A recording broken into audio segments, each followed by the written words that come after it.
¿Cuánto dinero de los españoles se funde usted en promover y mantener la inmigración ilegal? En subvencionar a ONGs que colaboran con las mafias del tráfico de personas, en transportarlos, repartirlos y alojarlos en hoteles por toda la península cuando muchos españoles no han tenido ni vacaciones ni tienen acceso a la vivienda, en su manutención permanente cuando los españoles miran al céntimo la lista de la compra, en su atención sanitaria universal cuando los españoles padecen listas de espera. Es tanto dinero que ya sabemos que nos cuesta más a los españoles mantener a un inmigrante ilegal o mena que pagar a un anciano español en una residencia. ¿Cómo es posible? ¿Qué tipo de negocio han montado ustedes con sus amigos de los barcos esclavistas para que cueste tan cara esta invasión? No lo sabemos, pero lo sabremos y pagarán por ello. Pero lo peor no es el coste material, lo peor sin ninguna duda es la inseguridad y el miedo al que han condenado a las mujeres. Solo hay que leer las noticias de los últimos días que no les importan nada. 31 de agosto, un marroquí interno en el centro de Menas de Hortaleza viola a una niña de 14 años. 1 de septiembre, un magrebí intenta degollar a su mujer en Roquetas de Mar. 2 de septiembre, detenidos 2 menas en un centro por agredir, morder y amenazar de muerte a la educadora social. Ese mismo día, nueva agresión sexual en Alcalá de Henares. Un peruano viola a una niña en un parque.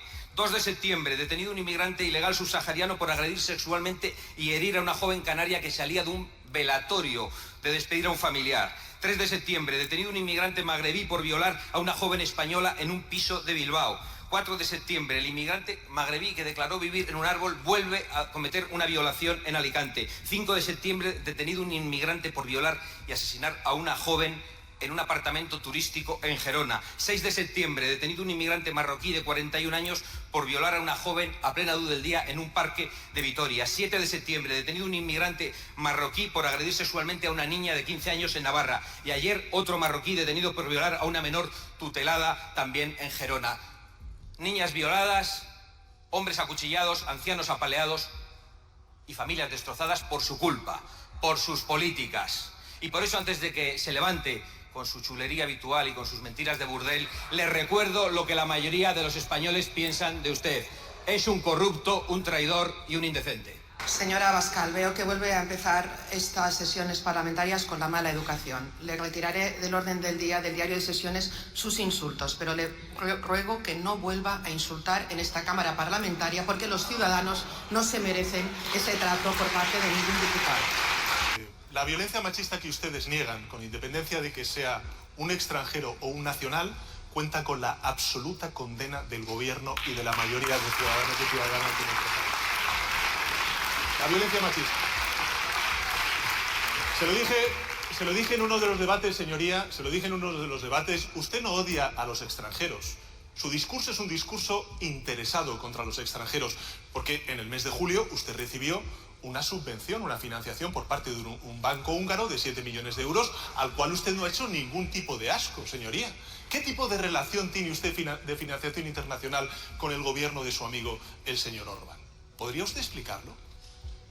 Pero vayamos al dato, señoría. Mire, durante estos últimos 10 años, el 94% de los migrantes que viven en nuestro país han llegado por vías regulares y legales. Por tanto, solamente el 6% de ellos ha llegado por vías irregulares. Durante este año, señoría, nosotros hemos reducido la llegada de número de irregulares a nuestro país en un 30% en términos globales y en un 50% cuando estamos hablando de las Islas Canarias. Con lo cual, lo que está haciendo este gobierno, señoría, es aplicar una política pública de migración, de control de las fronteras, de lucha contra las mafias que trafican con seres humanos y también de promoción de la migración regular. ¿Qué es lo que le pasa a nuestro país, señoría? Nosotros tenemos un problema serio. Tenemos un problema que se llama reto demográfico. Las proyecciones demográficas de nuestro país sitúan, si no hacemos nada, de aquí a 25 años, en nuestro país con una fuerza laboral 4 millones inferior a la que tenemos ahora mismo. ¿Eso qué implicaría en términos económicos? Implica, en primer lugar, que el crecimiento potencial de nuestra economía pasaría del 2% al 0,1% y, por tanto, dígame usted cómo financiaríamos el estado del bienestar, las pensiones de nuestros mayores, la sanidad, la educación o también las políticas de vivienda. Tenemos dos opciones para responder a ese invierno demográfico.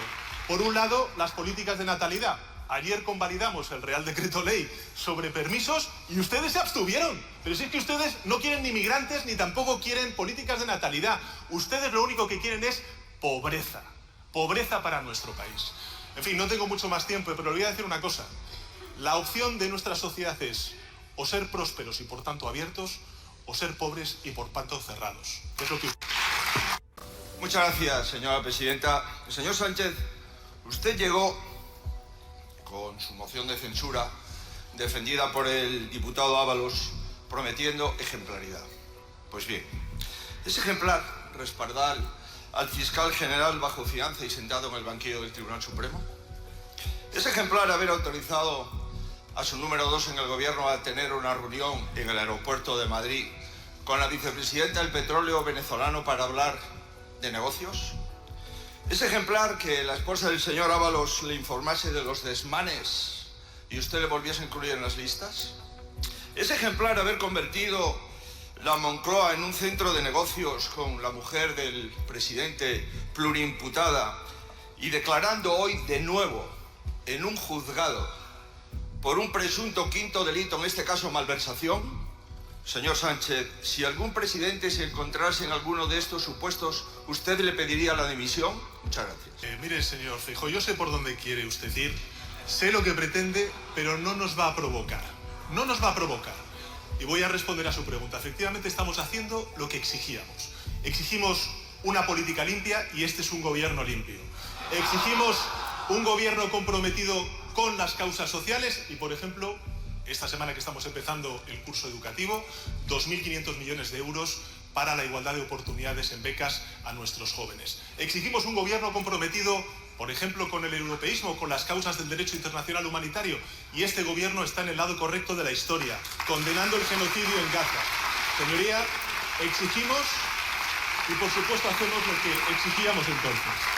Curso nuevo, costumbres viejas. Sin contestar a ninguna de las preguntas que le he hecho, usted, señor presidente, está en todas las causas de dimisión que le acabo de referir. Para repartir carnés de moralidad, renueve primero el suyo.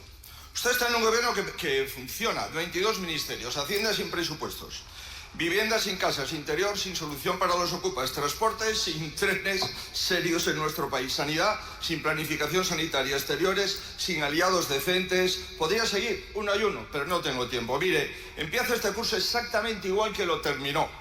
Se escondió la maleta pensando que todos estos problemas de corrupción iba a taparse. La corrupción no se ha ido porque usted está aquí. Tienen que aplaudirle para levantarle el ánimo, señoría. Mire, no sé muy bien, o sea, un país que crece o que representa el 40% del crecimiento de la zona euro y que tiene 22 millones de personas ocupadas por primera vez en la historia, yo creo que es un país que funciona, señoría. Y efectivamente en 10 días, las cartas boca arriba. ¿Qué ha hecho usted durante estos 10 días? En primer lugar, un plantón institucional a jueces, fiscales y al jefe del Estado, utilizando una conversación privada y falsa con el jefe del Estado para intentar excusar lo inexcusable. En segundo lugar, con todos los incendios que ha sufrido el país durante este verano, el gobierno ha pedido un pacto de Estado frente a la emergencia climática. ¿Y usted qué ha hecho, señor Feijóo? ¿Cuál es la posición de la oposición frente a la emergencia climática? ¿La posición del señor Mañueco? ¿La posición del señor Rueda? ¿Cuál es su posición, señoría? Se desconoce. Se desconoce. Y en tercer lugar, señoría, el insulto. El insulto, mimetizarse con la ultraderecha en su estrategia de bulos, desinformación e insultos y confrontación. ¿Qué es lo que ha hecho el gobierno, señoría? El gobierno ha propuesto una quita de la deuda para aliviar la carga financiera de las comunidades autónomas. El gobierno, señoría, ha traído a estas Cortes Generales un debate necesario, que está en la calle, que es la reducción de la jornada laboral, y ustedes van a prohibir ese debate en este Parlamento. Y finalmente, señoría, el gobierno ha situado a España en el lado correcto de la historia. Lo que está pasando en Gaza es un genocidio. Repita conmigo, señoría, es un genocidio.